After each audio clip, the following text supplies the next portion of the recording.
But the decorating the cupcakes, the deciding what sprinkles I want to put on. Do I want to? Hey guys, we're back with another episode. This is part 2. Hope you like it. If you haven't checked out part 1 yet, stop right now, go check it out, and come back. Put a chocolate Yeah. Reese's on them? Do I want to Yeah. do all these different things? That's the Yeah. thing. Making the simple syrup, making the Mhm. frosting, making Mhm. all of that stuff to make the Mhm. beautiful finished product. The packaging things take time. And if you're doing small items or hand dipped items and things like that, Mhm. you should charge for packaging. All of that is like labor. Like a lot of things I have learned that if I lived in a bigger city, um, they charge way more than I charge. And I thought that I was charging a lot because people was like, why is it like this? You know what I mean? But over time, like Tamla said, give yourself a time period. After 6 months at 60 hours a week, or even if it's 10 or 15 hours a week, that's 60 hours. You know what I mean? So it's like Mhm. 120 hours after 6 months. You know what I mean? Mhm. So all that's a lot of time. It's only 144 hours in a week. Mhm. You got to sleep for like 80% of that time. You And then gotta if you you have gotta a rest. family, you're Yeah. sacrificing time with your family. If you Yeah. have a job, you're sacrificing another 40 hours at your job. Mhm. Mhm. Like literally things weigh on you and you Yeah. have to figure out how to balance everything. That's a Absolutely. time in itself. So, Mhm. when you're sitting and you're thinking and you're taking your little time, really think about all of the things that you do, all the processes that you go through in a day, and what can help you to execute things better. I just listened to another book. It's called The 5 Second Rule. And one of the Mhm. big parts in the book was procrastination. And procrastination is mostly because of fear of failing or fear of not doing things right. And Mhm. so you have to think about these things. You have to be able to say, um, I'm not going to wait until the last minute because I'm afraid to fail. I'm not going to wait until the last minute because then you get like even more pressure on yourself. Okay. I'm speaking to you and to myself at the same time. So, just take some time, listen to a Mhm. book while you do Mhm. something. As you Mhm. do your mastering your craft, you're going to get better. You're going to charge more. Also, don't charge a lot if you are just starting out and you suck. Okay? Don't do that either. It's like a fine line, okay? We know you Yeah. just starting out. Yeah. You haven't mastered lots of stuff, but you can be like competitive, but don't do the thing where somebody is really good and they charge a certain amount and you say that you can do it for $30 cheaper, and then you get like all the clients, and once you get all the clients, the other person loses the clients, and then um you can't master all of the orders. You can't fulfill all of the orders because you were trying to make it cheaper, and then you cause somebody else to lose business. Try to be competitive in whatever you're doing, whether it's cakes, whether it's treats, whether it's balloons. Um these can apply to anybody that's basically doing business. Don't try to Exactly. cheat people out of clients when you're Mm-mm. not that good, and Mm-mm. don't overcharge when you're not that good And because don't somebody charge has worked below. hard. And check Right. this Don't out. Don't be cheap because people are right. going to be like, oh, what's wrong with it then? Are they using cheap Right. ingredients? Ooh, what you might get that sale, if you're saying selling $1 a cupcake, when your cupcakes are monumental, you have a foot of frosting on top of it, or something like that. You're like, oh, what's wrong with it? Why is there only $1? Right. I get that sale, but it's really one of those things that you have to charge what you're Hmm. worth, Right. charge, for your ingredients. And if you want to do even wholesale, you can think of those wholesale prices that somebody, a bakery might want your product, or a gas station might want your product, or even, a reseller. Sell it to somebody wholesale, and then they can sell it retail. So that's also something you can do, and that might cut down on your cost, maybe on your cost of packaging and things like that. If you can just take, 2 dozen in those 2 dozen cupcakes or something like that in those plastic carriers, then you don't have to worry about sealing something. You don't have to worry about the containers as far as the individual 24 containers or anything like that. So that is something else to consider as well. Don't be too cheap.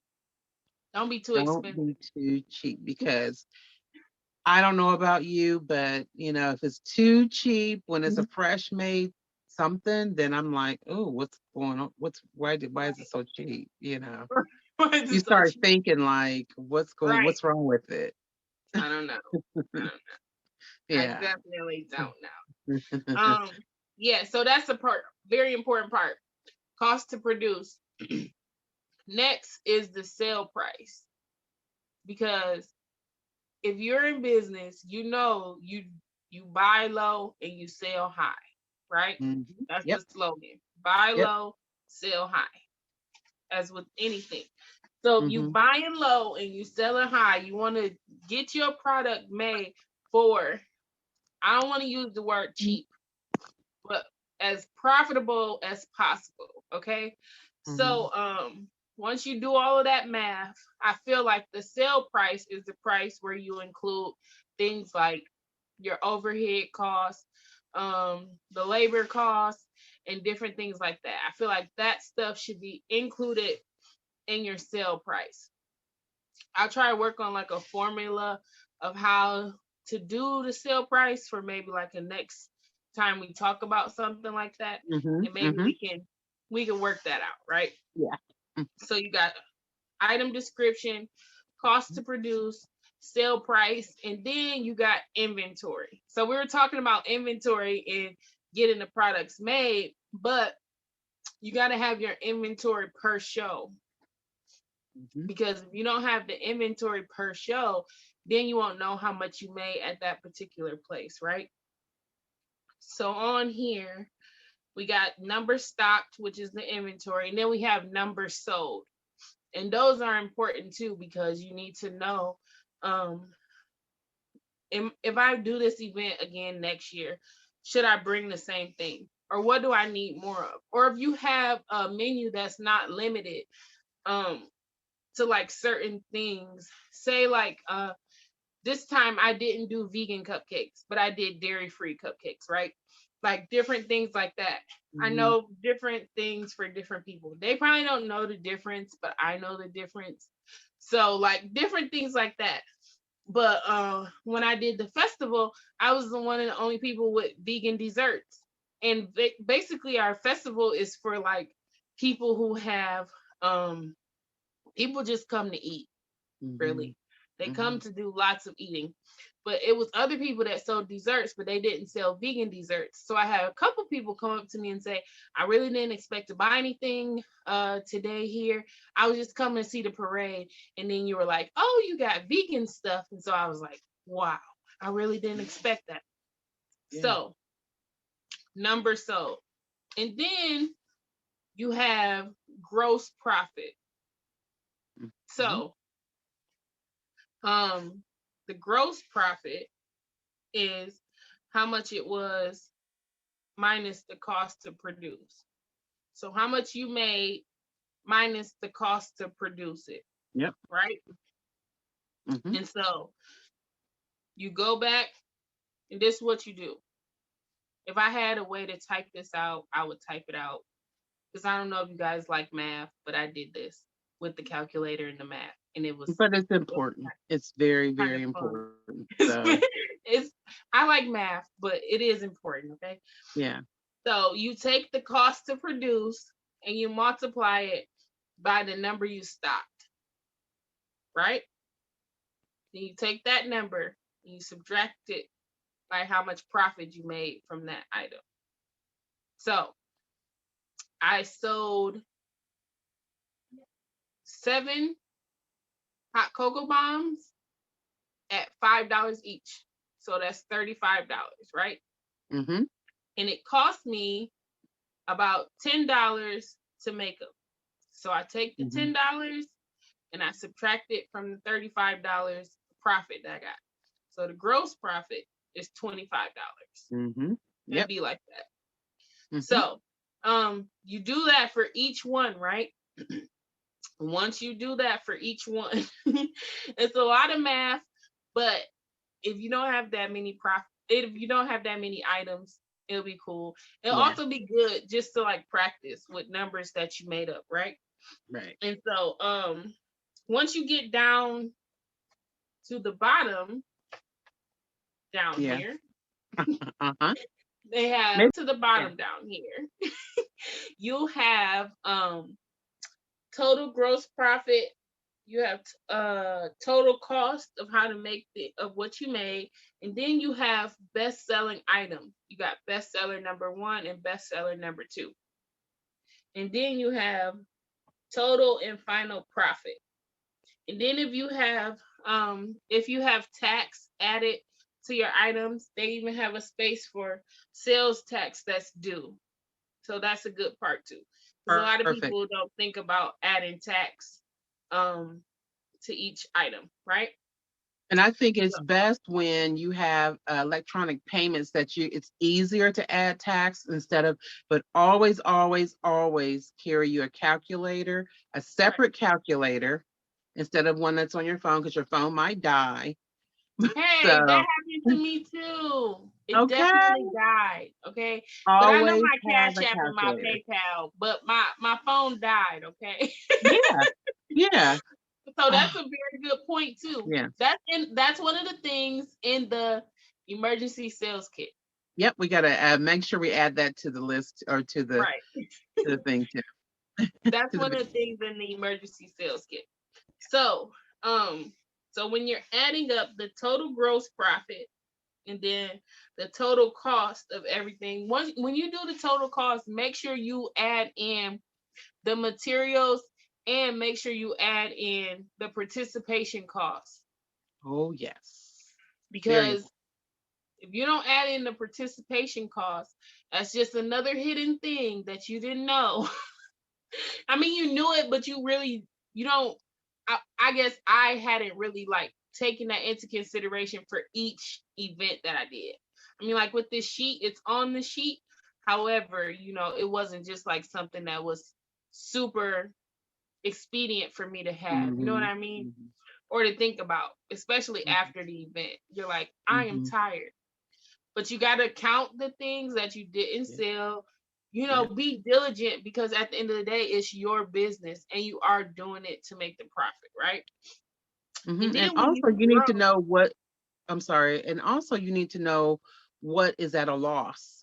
You right? need to, there's a profit and P&L statements that you have to do, that you should do. You don't have to do them, but you should do them. Profit and loss statements. You need to make Mhm. sure, okay, what were my expenses and what did I net or what did I, yeah, net.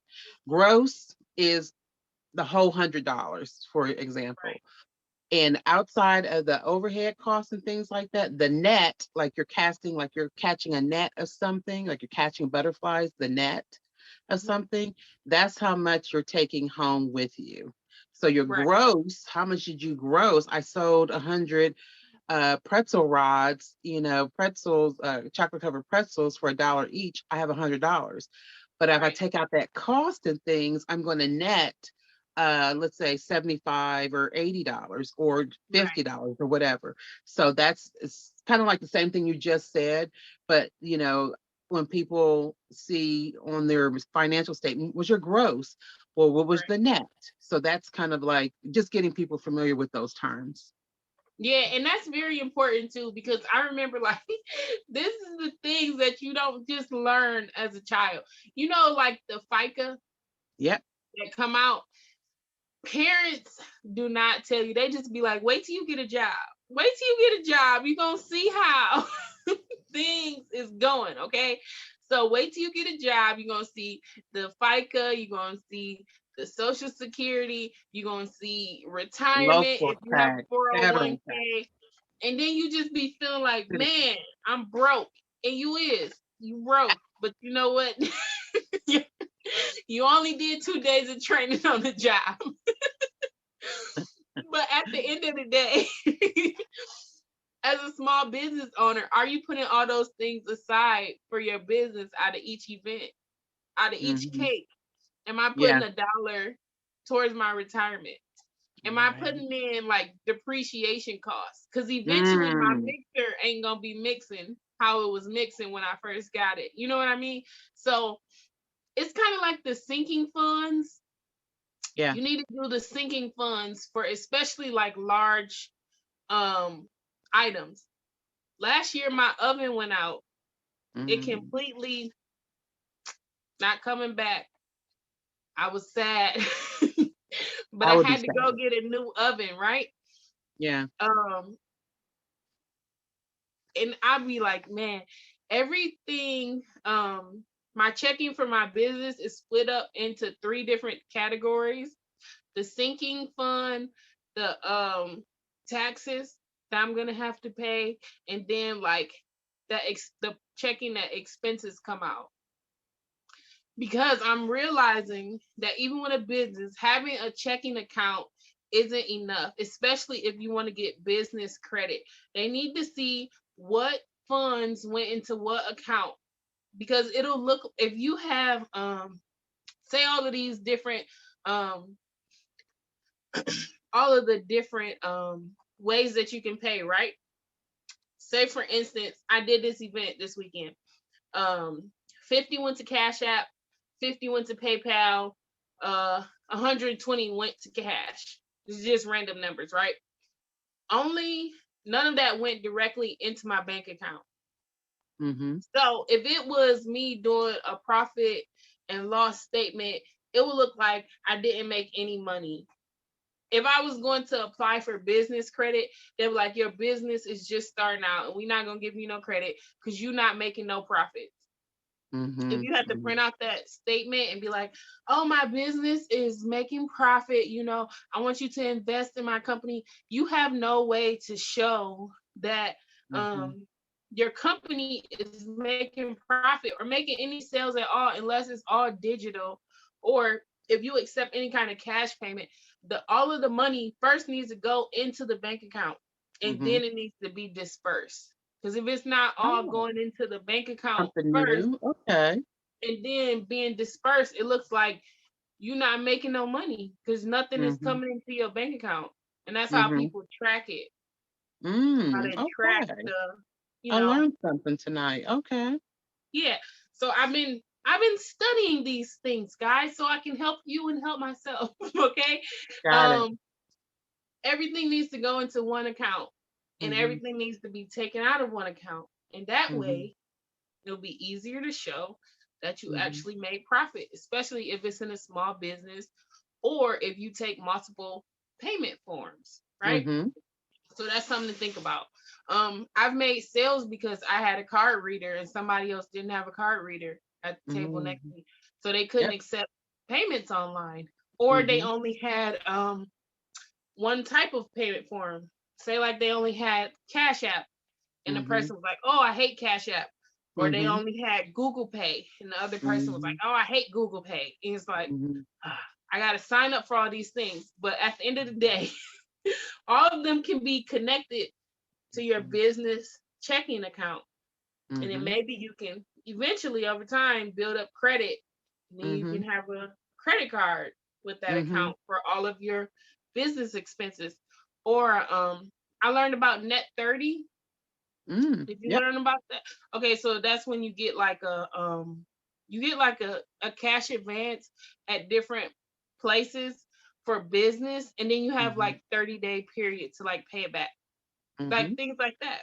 So yeah, that's what I learned from this weekend. Also Good. learned that even though I felt like I had made some money, I didn't really make any money, guys, because Do tell. because once you actually count up the cost of everything, it's really not even like Mhm.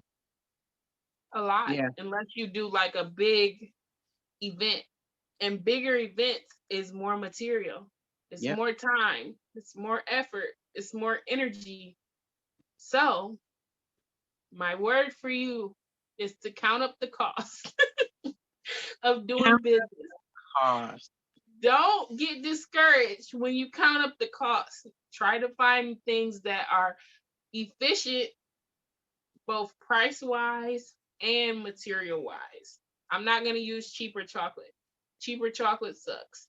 What I can do is try to figure out how to make different sizes of things so I can use less chocolate, but it still look nice.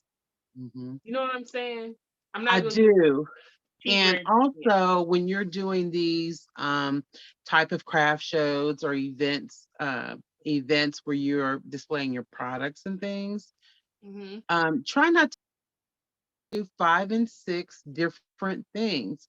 Do one or two, Right, and just let that be the one or two.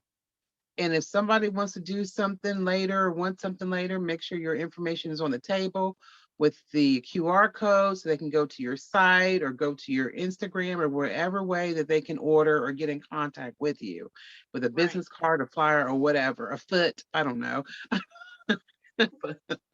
I don't know why I You said know, that. you know what else I heard someone do, and I never thought about doing this is they only took samples to the shows.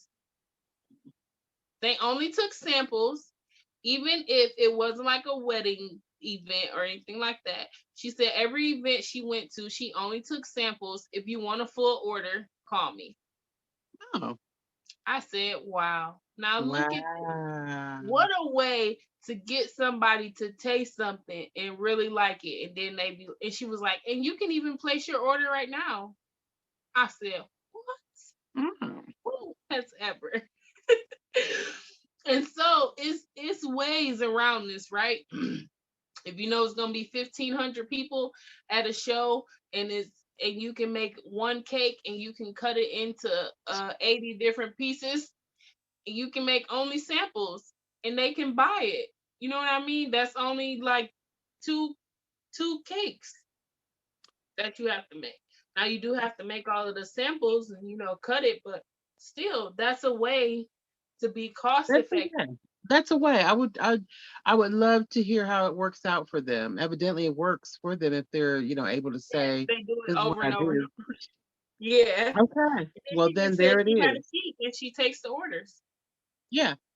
Well, that's cool. That's cool. That's different. It cuts down on a whole lot of other stuff, I am sure.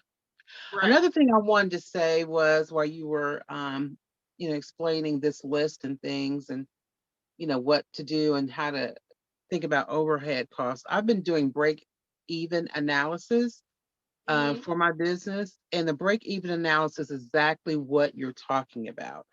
Right. Overhead cost, what's your gross profit, how much do you have to make, per year in order to make sure that you are breaking even or per month and things like that.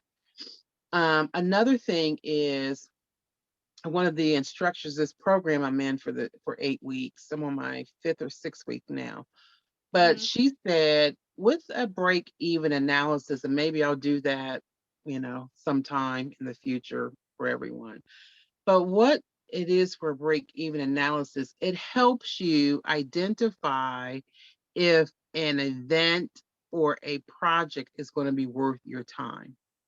Right. So it takes out the emotion out of it because here are the numbers, Hmm. and you're not emotionally tied to saying yes or no, because if the numbers work for you and it's going to have, give your product, then we're going to do the product or do the event. So that's one thing. And the second thing I want to say is not only a forecasting, like your forecast, whether it be November 1st to November 1st of next year, you'll Right. know, okay, because it ebbs and flows. I'm getting my in my camera. It ebbs and flows with your products. Every year is not you're not going to be doing on every month you're not going to be doing An um event. yeah, an event. Not only that, you're Mhm. not going to be doing cocoa bombs every month. Right. It's more so than a winter type of item. Hmm. You're not going to be doing, breast cancer awareness every month. Right. It's Mostly it's only around October. October. Yeah. Yep. So those types of things, when you forecast, for your Hmm. next year or what have you, you'll know how many units you're making at what cost and at what month and how much you are expecting. You'll also So know if you want to do that event again. yes, if you want to do it again. So just think about, okay, I want to do 4 events, for the year, 4 events for the year. And of that 4 events, what do I remember? Oh, I remember I went to someplace. I think I like to vend there. Right. I went to some place, in November, and I didn't really get enough traction, Hmm. there for the cost of the table or for the event or what have you. Right. So try to think about that for the upcoming, probably 2022, probably Yeah. 2020. If you haven't already, a lot of people do I know here in my town, you have to do it in July. You have to sign up in July and pay for everything in July. And so comes November, December, when everything we're craft crazy here, okay? We are craft crazy, Hmm. crazy here. So people are really, gunning for different spots and where Yeah.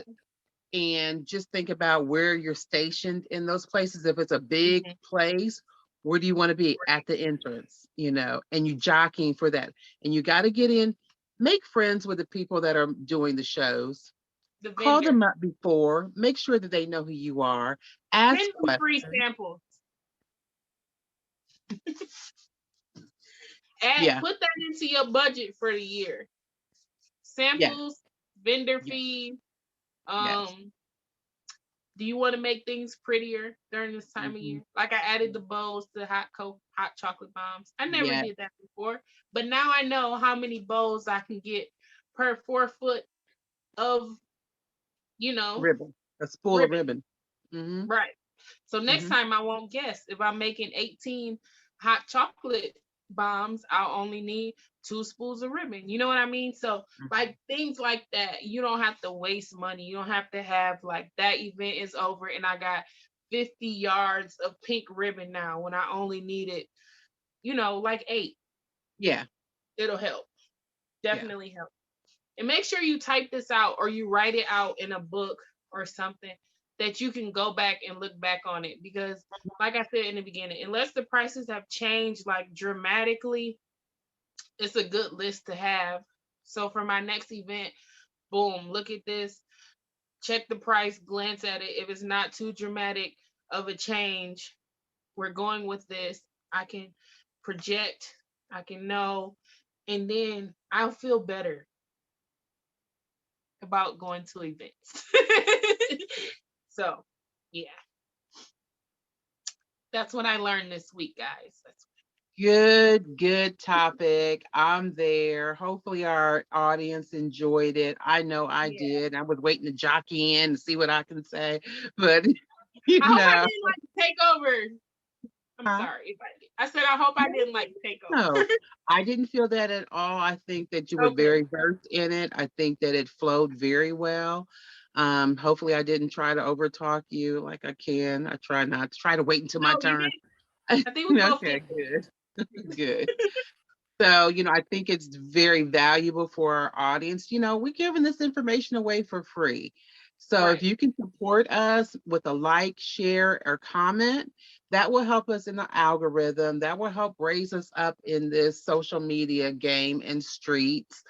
And also, check us out on our social media pages and on our websites and things like that, Right. because we do offer things available. Like I have a cookbook coming up. I have a link for my, wait a minute, let me get it, for my, if you want a stamp for your business. Wait a minute, let me get to the camera. You want a stamp? Oh, I can't see it. You gotta put your hand behind it like this. You want a stamp for your There you business. I go. got you, boo. I got you. I got you. So, so you can stamp those, um, your tissue paper or your packaging with a stamp, with the ink, a rubber stamp with an ink stamp. So you can personalize that. Yeah. Um, I have other things with Want Day digital marketing. I can do your social media pages. I can create a tree for you instead of a big old website. So there's so many things that we do. Taylor, you have things as well. Would you like to say what you have available? I have cookbook about simple syrup. I have, of course, all of the treats that I make and discuss on here. I have different events coming up that you can find me at. I have lots of digital products that I have yet to put out, but I'm working on that. Right. Okay. Right. We're working Yeah, on this. But yeah, we have lots of things. We have knowledge and I want to say a little bit of wisdom too. So I think so. check I us think out. so. Yeah. So definitely, check us out. We love for you to support us. We're here every week for you. We're giving out our best knowledge and wisdom and tips on business, treats, business, and life. And this is coming up on our anniversary. It's our anniversary. Maybe not in that terms, but you know what I mean. The It first week of applies. It still December. So hopefully applies. we'll have something for you, for special for you at that time that you can be a Are we part gonna of. do are we gonna do the all of our treats, all of our Yeah. demos? Okay, this We'll is what get we're that gonna do, together. guys. We have to work on that, Taylor. We have to All of work on the that. demos that we have this year, we're gonna put Yep. them together in a package for you. Yep. Exactly. Exactly. So we'll have that available for you to purchase, supporting us. And we are just, entrepreneurs just like all of you out there. And you know that it takes money to do what you do best. So we would love for you to be a part of that. Oh, and also we would like for them to share with us or connect with us on social media. You want to give them our handle? I am Taylor with Taylor's Kitchen, located right here in Albion, Michigan, where we make sweet treats for your special occasions, and we can help those who have some sensitivities to different things. So Mm-hmm. you can find me on all social media platforms at Sweet Spirit Treats. Great. And you can also find me at Torlitas on all just about all social media platforms. And I would love for you to connect with me on there. Get to know me as a person and not just a co-host on this wonderful platform that we have called Tamala and Taylor's Treat Talk Tuesday. But also, if you want to be a guest on our show, we would love to have you. We would love to have you on our show. We've had some really outstanding guests, and why not add one more to our roster? So if you want to get in contact with us, you can DM us on at Tamala Taylor's Treat Talk Tuesday on Instagram, or you can email us at what? At what? Treat Talk Tuesday at gmail.com. Absolutely, absolutely. So definitely reach out to us. We would like to hear. And if it's something that we are doing wrong, if we suck on here, tell us that. What Let how us can know, we people. improve? Let us Which know.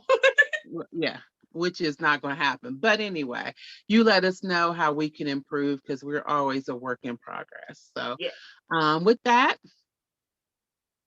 I'm gonna let we're Taylor out of have the here. last word. Have a blessed week. Bye. Bye bye.